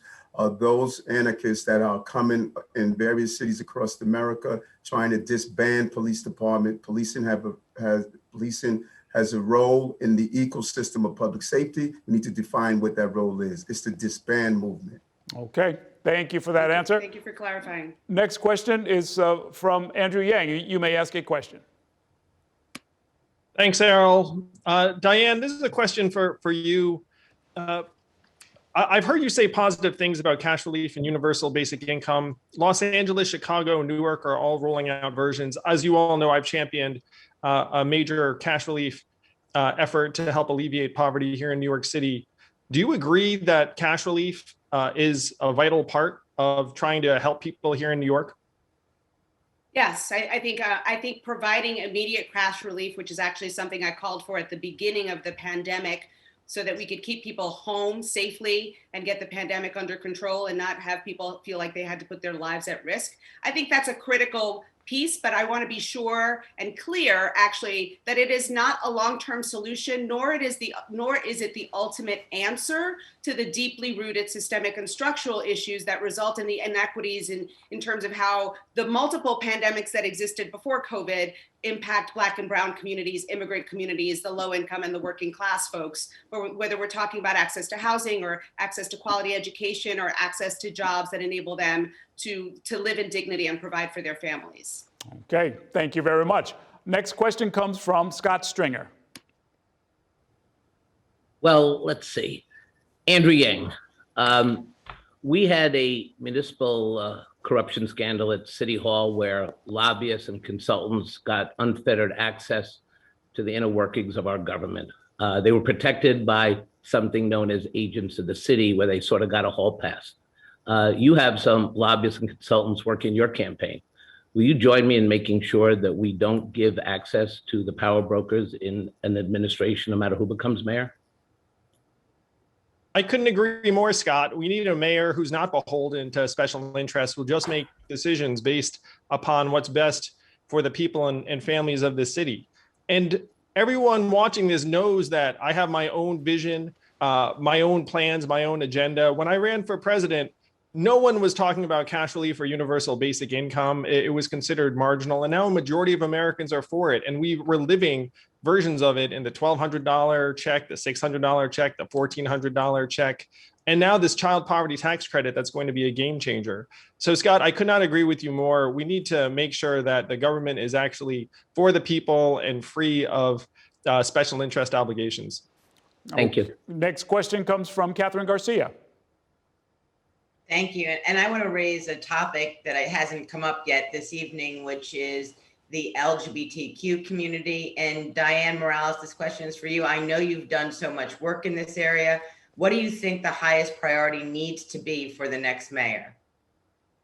It's specific to the LGBT community? Yes. That's what you mean? Yeah. I think we need to make sure that it's different and yet not for the LGBT community. I think we need to make sure that they are safe. It is the violence that our Black transgender community in particular faces and deals with, the fatality, the murders. That is something we need to make sure that the Black trans community in particular has access to safety and protections, and that they can walk our streets without having to worry about that. And that includes decriminalizing sex work. And it includes, getting rid of the Nordic model as well, so that they can actually be safe and live in dignity with care and solidarity in our city, just like everybody else has the right to. Okay, thank you. Next question comes from Eric Adams. Yes, Andrew, I have talked about the shootings in Brownsville, Bedford-Stuyvesant, South Bronx, stood on the Bronx courtroom steps to talk about this.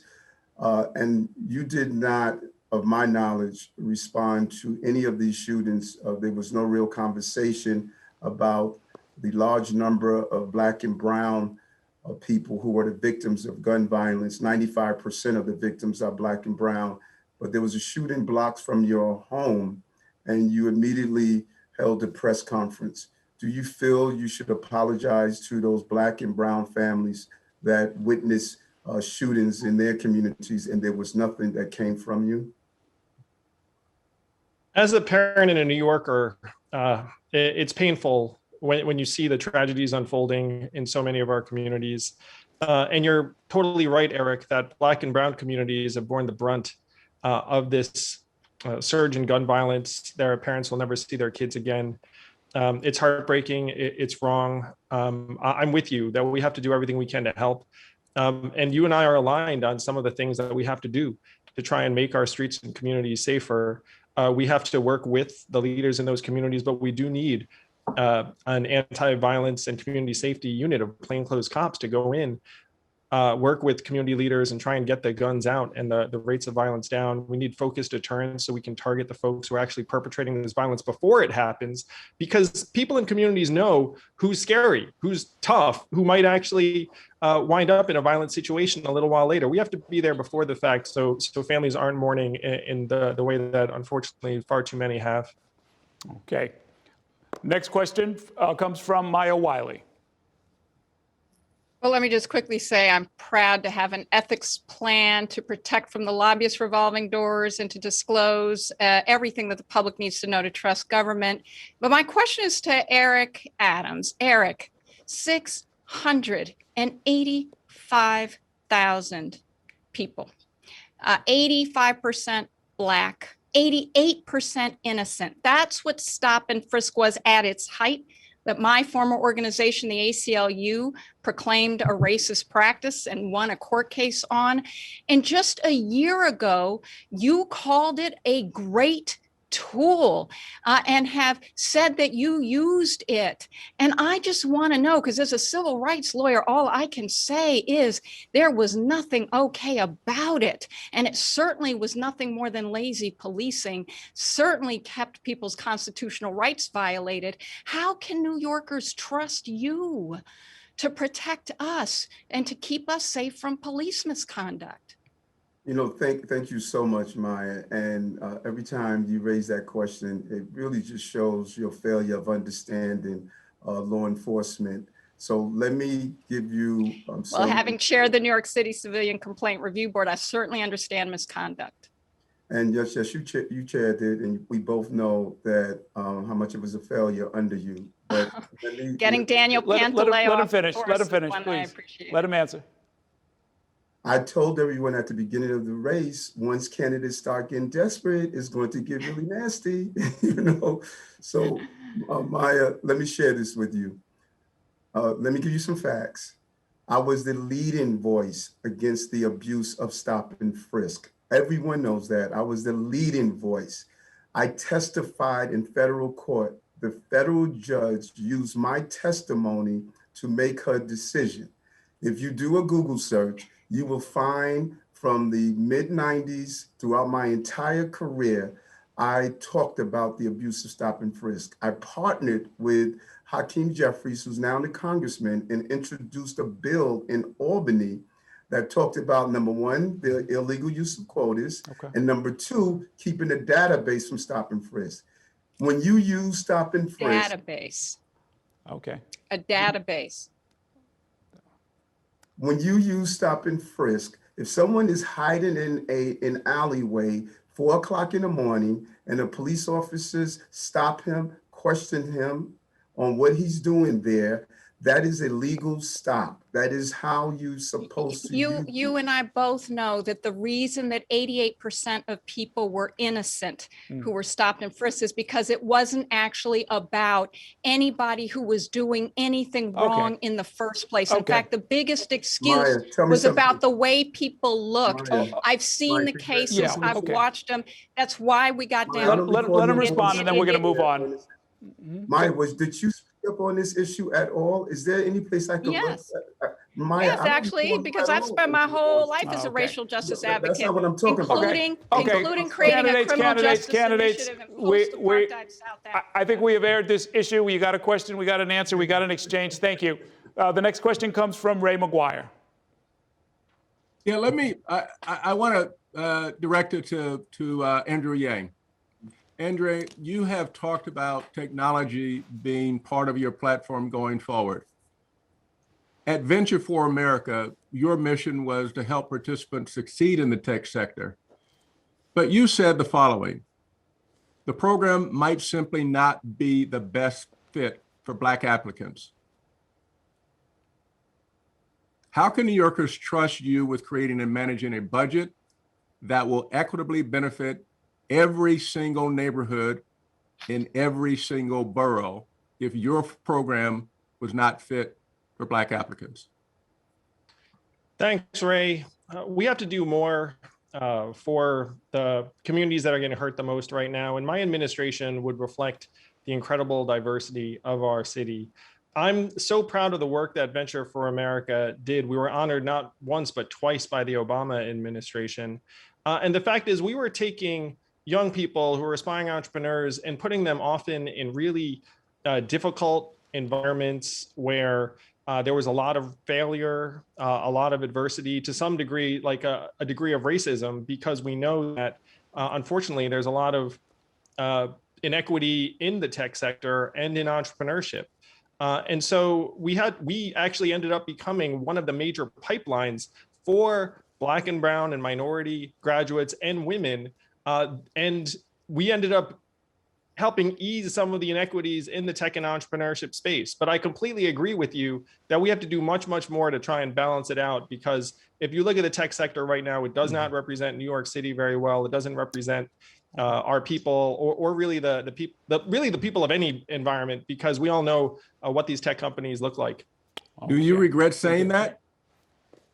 Oh, Ray, it was like a hypothetical where I was posing it to my team in order to challenge our thinking. But if you look at the numbers, we were working in Detroit, New Orleans, Cleveland, cities that were majority Black, and our fellow representation actually ended up increasing the diversity in the firms we worked with. So my question is simple. Do you regret saying that?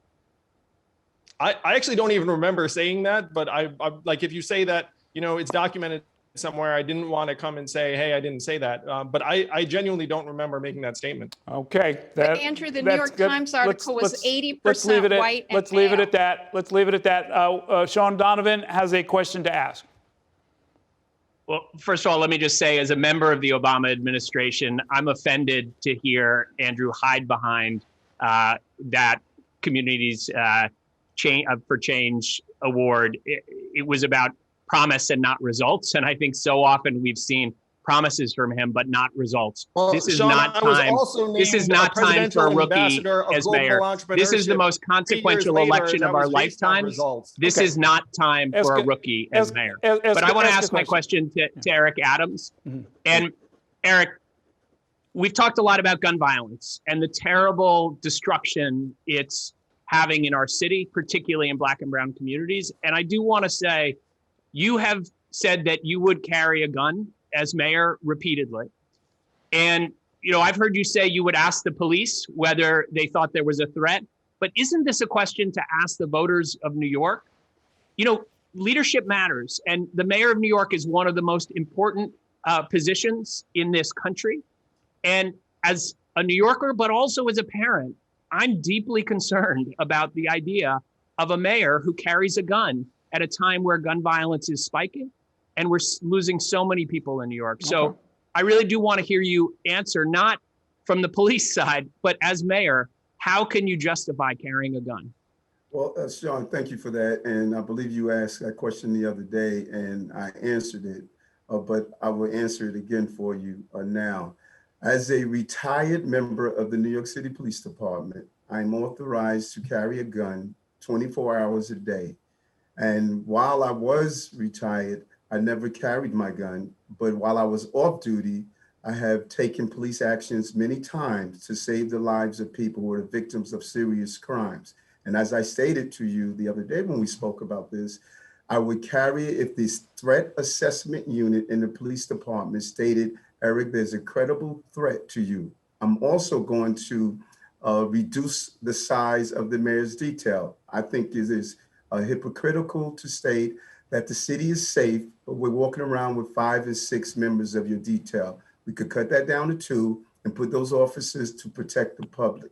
And that is why I'm authorized to carry a gun. I don't carry it now. I have not carried it since I left the police department. But if there's a serious threat that I'm told by the threat assessment unit, I will carry that gun. And that is something that and I know. I have been a leader on guns in this country, on reducing the number of guns on our street. I am a leader. And you know what? I have a record, Sean. You know why I have a record?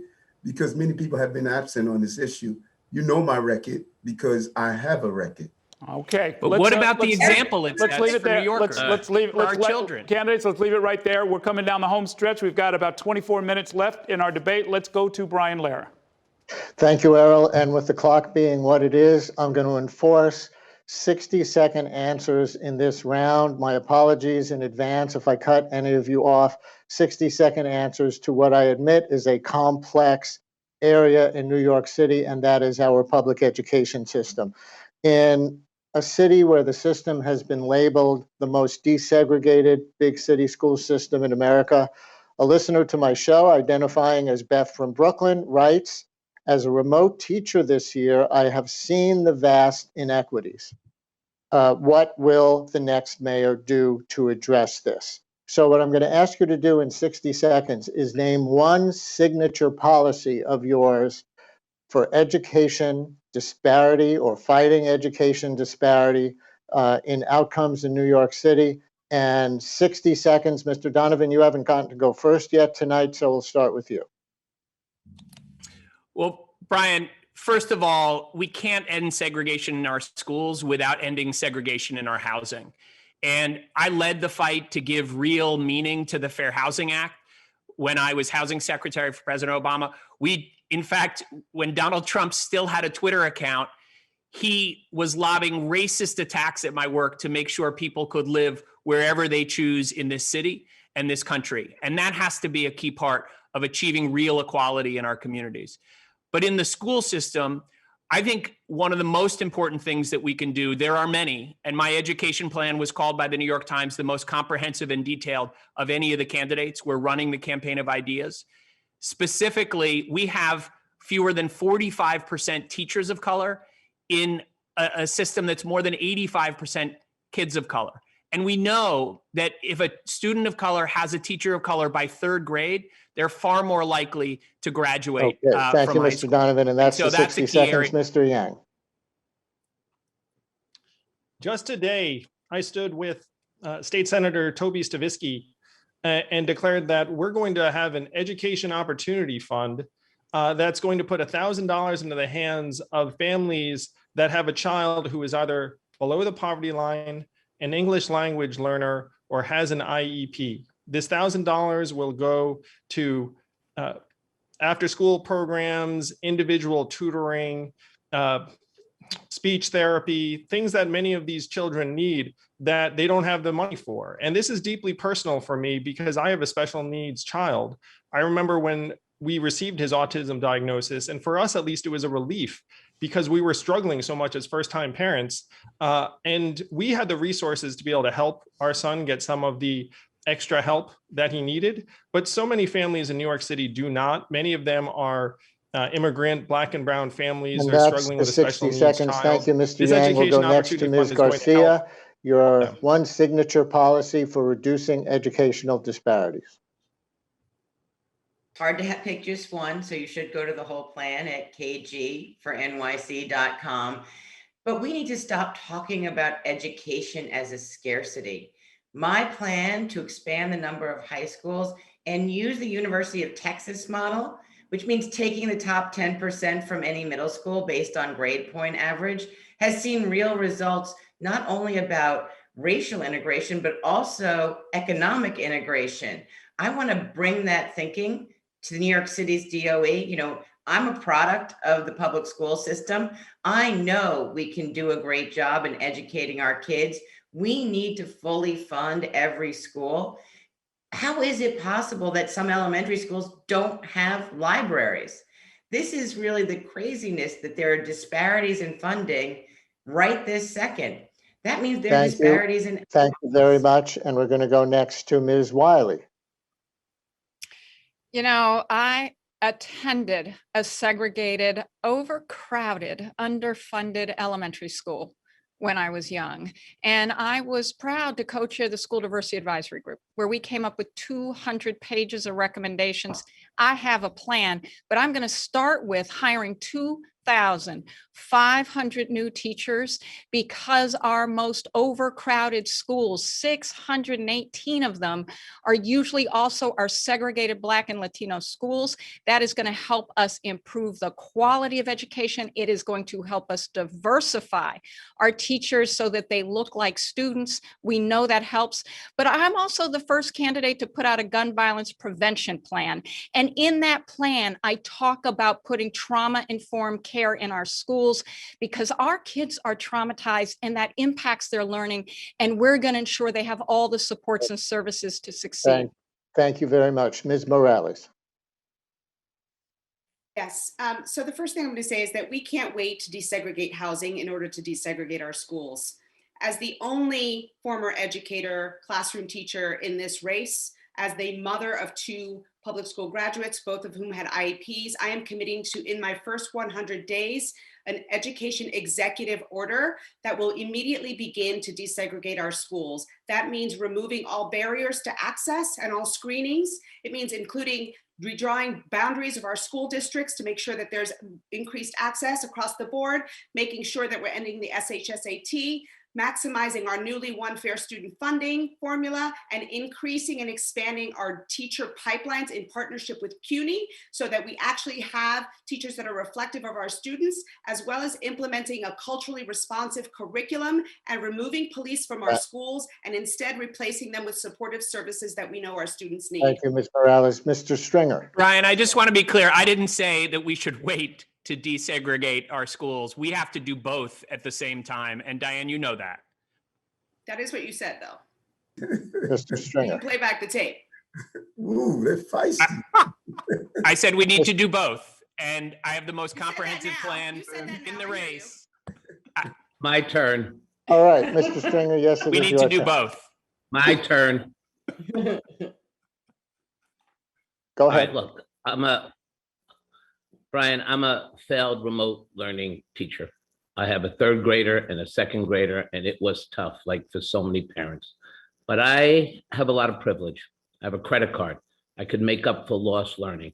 But what I know is around this city, the kids in homeless shelters that didn't have remote access, the kids in public housing who didn't have internet access, we got to have a real plan on day one to bring our school system back to life. Here's my plan. First, triple the number of kids in NYC under 3 so we get childcare to send parents back to the workforce. Second, we got to do what the privates and the charters are doing and the wealthy parents are doing. We need 2 teachers K-5 in every classroom because we need to focus our kids and give them every resource. 3, we have to have outside opportunity for kids to have chess, to have robotics and athletics. We need to have after school that's equal around the city. And I'm going to put $200 million to do that. And I'll stop Thank you now. 'cause very I know my much. minute And is- finally, one signature policy to reduce disparities in education. Mr. Adams, 60 seconds. Thank you so much. And when you look at the most Democratic candidates that have endorsed me, I'm proud of the over 20 plus years of being a proud Democrat. I know that if you don't educate, you will incarcerate. 65% of Black and brown children don't meet proficiency every year. We have to return the joy of learning in schools. We must have universal testing for dyslexia. One study shows that 30% of the prison population, they are dyslexic. We must look at the fair student funding to not only look at inside the schools, but what are the conditions around the schools. And then we must ensure that our individual children, not only what they learn, but how they learn. And I'm going to focus on that. Thank you very much. I apologize to Mr. Mcguire. I accidentally skipped over you, so you get the last word in this round. Thank you. Listen, there are very few things that are more fundamental than education. Education is what got me here. With all due respect, what is being described is that which is attempting to go against what is a crisis in education. The system doesn't work. It has not worked. If I randomly take 10 Black and brown 4th graders, 2, maybe 3 can read. So the system needs to go from being this random pre-K to 12 to something that completely transformed. My plan is called Cradle to Career. You can see it at rayformayor.com. The signature component of this is going to be making certain that no child leaves the 3rd grade without the ability to read and do math. Because all the educators will tell you that between 0 and 3, our children are learning to read. After that, they're reading to learning. We've lost far too many whom we didn't teach how to read. And then we're going to go forward to make certain that in the 8th grade, our children get exposed to summer jobs, career opportunities, including vocational careers. So by the time they graduate, they can do 1 of 3 things. To go to those career jobs, they can go to a 2-year or 4-year college. But I want to be accountable for how our children get educated.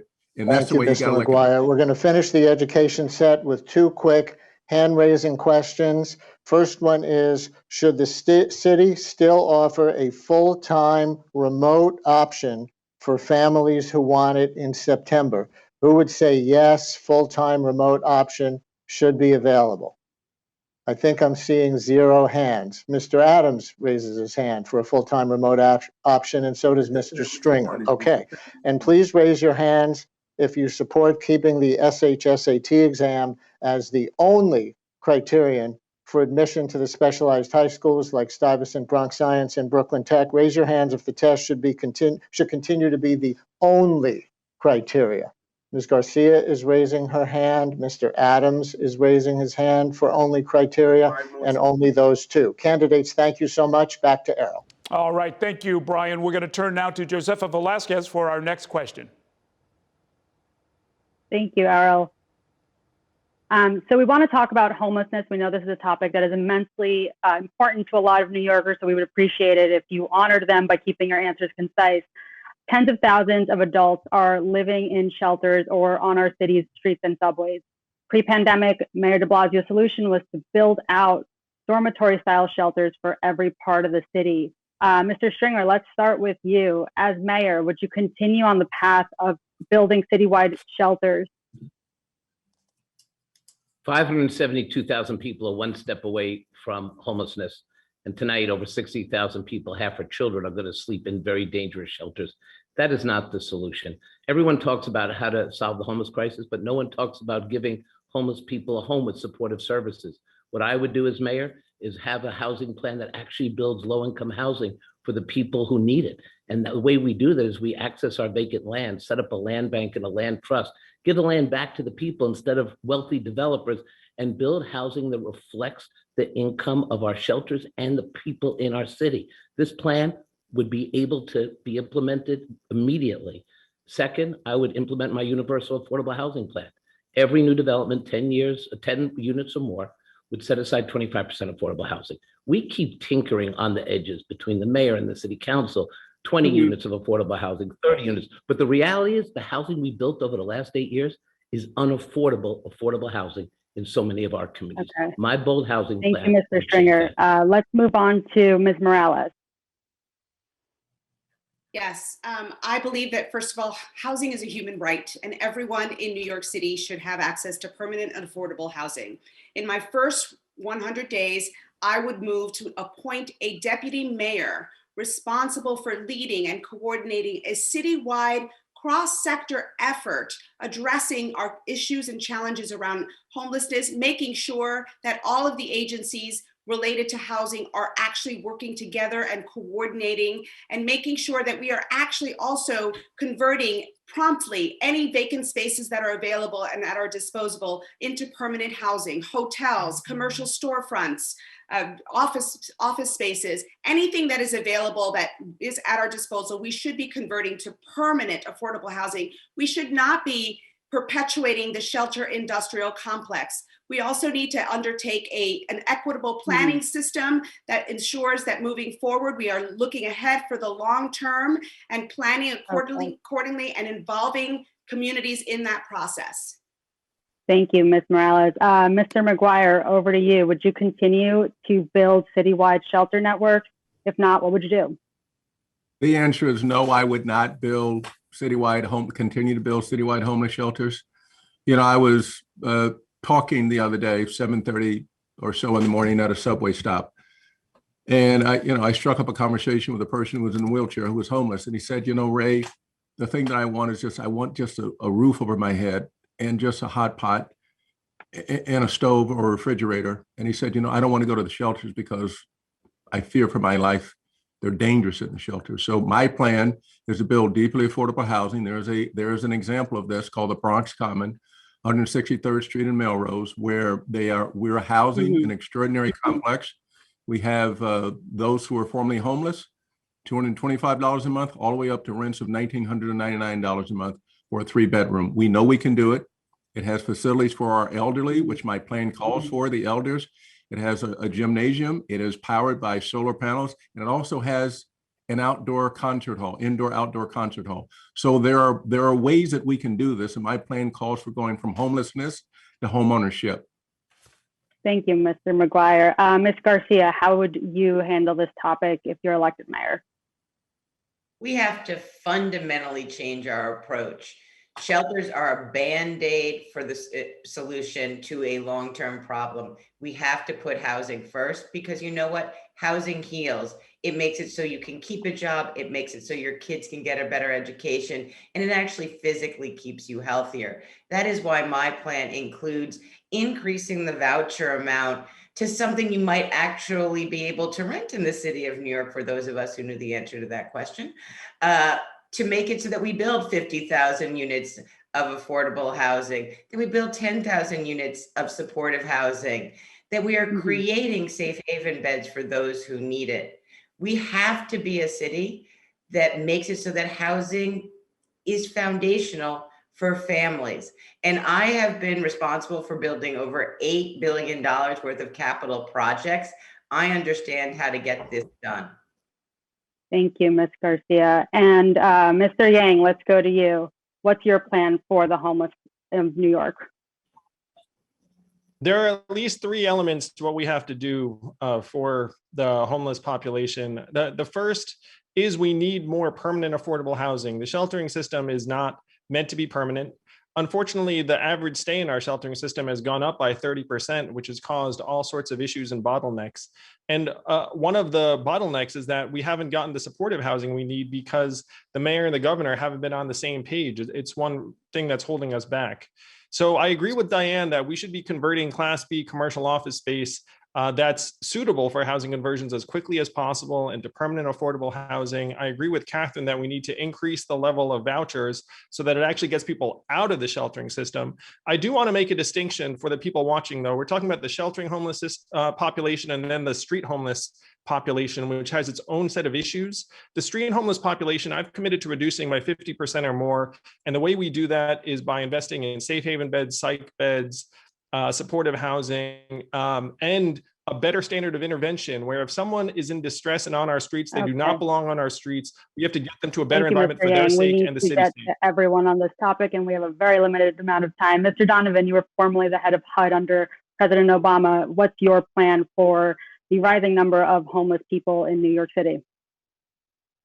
You know, other candidates talk the talk on this. I've walked the walk. As a kid growing up in this city, I was outraged to see homelessness exploding on our streets in the wealthiest city on earth. Today, we have more homeless people in this city than any time since the Depression. Homelessness is a solvable problem, and I know that because I've solved it. When I was housing commissioner in this city, we cut the number of individuals on our streets and in shelter by a third. I helped during the Great Recession, millions of families stay in their homes. And when I led the homelessness strategy for President Obama, we dramatically reduced homelessness around this country. We ended veteran homelessness in more than 80 cities. And in fact, yesterday, I got off the subway and Willie Boyd walked up to me. And he said to me that his father had been a veteran whose life was saved by supportive housing that we'd helped build. Saved his life. We can do that in New York with the right leadership. And I'm the only candidate in this race that's actually solved it. We need to keep people in their homes. We're on the verge of the worst eviction crisis of our lifetimes. Right. We need to reimagine our right to shelter in this city as a right to housing. So Ms. Wiley, what's your plan for the homeless of New York? No, I spent a lot of time up on the Upper West Side with the Open Hearts Upper West Side and the men who had been street homeless who were in the Lucerne. And Shams DeBaron, the homeless hero, who's someone who supports me in this campaign, has so rightly said, you know, eviction is the homelessness crisis, and we need a housing first strategy. So 3 things. I already have my New Deal New York plan, which is going to be money and resources that are used in part to build affordable housing that people can truly afford. But secondly, we have the opportunity with the vacancy crisis that COVID has created to create more housing first for folks who are homeless. Third, we have to recognize this city has 1,000 acres of land it owns. And rather than selling it off, that is our opportunity to partner with not-for-profit housing developers in order to create more permanently, 100% permanently affordable housing. Again, Thank you, deeply Ms. Wiley. affordable. We need to get to one final person. Mr. Adams, what would you do? Would you continue on the path of creating a citywide shelter network, or is there an alternative? Well, first of all, homelessness is a moral failure by our city and our country. And I know what housing insecurity is about. You know, I tell all the time of carrying a garbage bag full of clothing to school every day as a child because my mother thought we were going to be thrown out of our home and she wanted us to have a change of clothing. We need to properly identify the 3 areas of homelessness: children and families, the largest increase in our shelters, single adults, and we're going to get an increasing number of single adults that are coming home from correctional facilities, and finally, those with mental health illnesses. I don't think we could wait 2 to 3 years to deal with it. We're going to deal with street homelessness immediately by investing in those supportive housing like Fountain House, an amazing initiative, 85% stability rate. That is where we need to be going. And then increase the FEPS voucher to keep people in their home in the first place and retrofit hotels, micro units, and other areas so we could deal with single adults. Thank you, Mr. Adams. So we just want to touch on the topic of NYCHA briefly since we only have a couple of minutes left.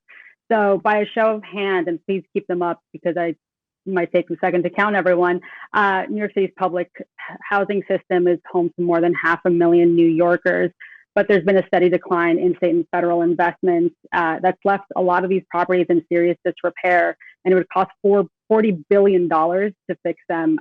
So by a show of hands, one way to fix these ailing properties is to have private companies take over the management of some of these developments. Do you support it? Please raise your hand if you do. I'm sorry, support what? Public housing has to stay public. Do you support having private companies take over the management of some of the NYCHA developments? This is not the way you save public housing. It's a question of the funding we need, the $40 billion. Public housing has to stay public.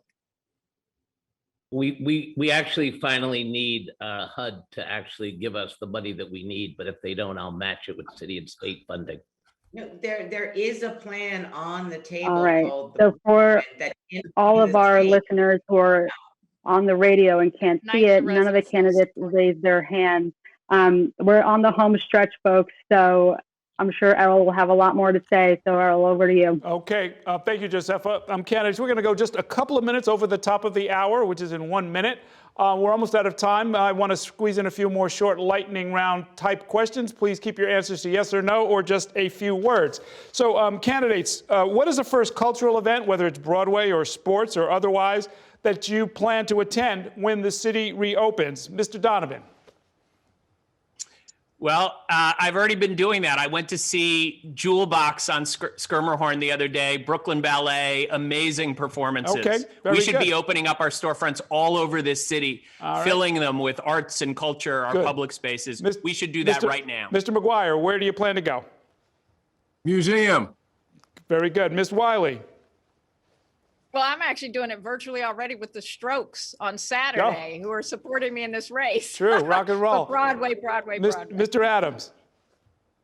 You know, everyone is talking about the big places, but you know what? The small places matter as well. Sister's Place off of downtown, off of Fulton Street. Got it.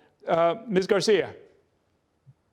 I want to go to a Brooklyn Cyclones game and throw out another first pitch. There you go. Mr. Stringer. After this campaign, wherever my wife Elise wants to go on Broadway, we're going. The proper answer, of course, whatever the wife wants. Mr. Yang. Let's go Mets. I agree. The city's already open for a lot of these events, but we're looking forward to Broadway being back, hopefully this fall. Okay, Ms. Morales. I'm going to take my daughter, who was a musical theater major in high school here at Talent Unlimited. I'm going to take her back to a Broadway show. Okay, there you go. Ms. Morales, when you have extra work that is piling up, do you get up early to tackle it or do you stay up late? I stay up late. Okay, Night Mr. owl. Yang. Definitely stay up late. Mr. Stringer. You know, I used to do it late. Now with the kids, I get up as early as I can. Yeah, you're up anyway. Ms. Garcia. Yeah. Oh, I think everybody knows that I'm the early bird. Okay, there you in go. this room. Mr. Adams. 5:30 a.m. meditation, and then straight to doing that work. There you go. Ms. Wiley. Early bird up and making the chocolate chip peanut butter protein muffins to get through the rest of the day. All right. Mr. Mcguire. Stay up late, get up early. There you No go. time for rest. There you go. Burn it on both ends. Mr. Donovan. I am an all of the above kind of guy too. Early and late if I need to. Okay. I'd like each of you to name a rival here tonight who you would like voters to rank as a number 2 choice. Mr. Donovan. Well, I've said a number of times that I have deep respect for the civil rights work that Maya's done. Okay. I've been engaged in that civil rights work myself for There you go. decades and would support her second. Maya Wiley. Mr. Mcguire. You know, that's a tough one, but I'd like to think that what Catherine Garcia has done here is respectable. There you go. Ms. Wiley. I've said for a long time, it's Diane Morales is a long time justice advocate and activist. Mr. Adams. Still looking at, I think all the candidates bring a special quality, and I'm still looking at who would be, I would ask to do the number 2. No answer? Oh, Ms. Garcia. Oh, you know I haven't answered this question. You've asked me a couple of times. I feel like I don't have a number 2 now, and I'll let you know as soon as I decide. Okay. Mr. Stringer. No number 2 yet, still trying to get to number 1. Okay. Mr. Yang. Catherine Garcia has delivered a ton of value for the people of New York City. She'd be my number 2. Okay. And Ms. Morales. You know, I've said this too. It's been fun to watch folks come a little bit closer to both my platform and using my language. And so I'm looking forward to waiting to see how close we can get people, and that's how I'll decide my number 2. All right. 30 seconds left. Show of hands. Have you ever voted for a Republican? For the radio audience, no hands went up. I was going to give you extra credit if you told us who, but the answer is nobody. Thanks so much, candidates. You've been great sports. That is going to do it for tonight's debate. As a reminder, there will be 2 more Campaign Finance Board sponsored debates among the Democratic candidates for mayor before the primary, which happens on June. Those new debates, additional debates will happen on June 2nd and another on June 16th. And there are also plans to bring you a debate featuring the Republican candidates. That happens on May 26th. We'll also have a Democratic debate for city controller. That's on June 10th. For now, thanks to all of the candidates, thanks to our partners, and to all of you at home. Remember, the primary is just a month away. Early voting begins on June 12th. The primary day is on June 22nd. If you want to register to vote, you've still got time. The deadline to register with a party is May 28th. Thanks so much, and have a great evening.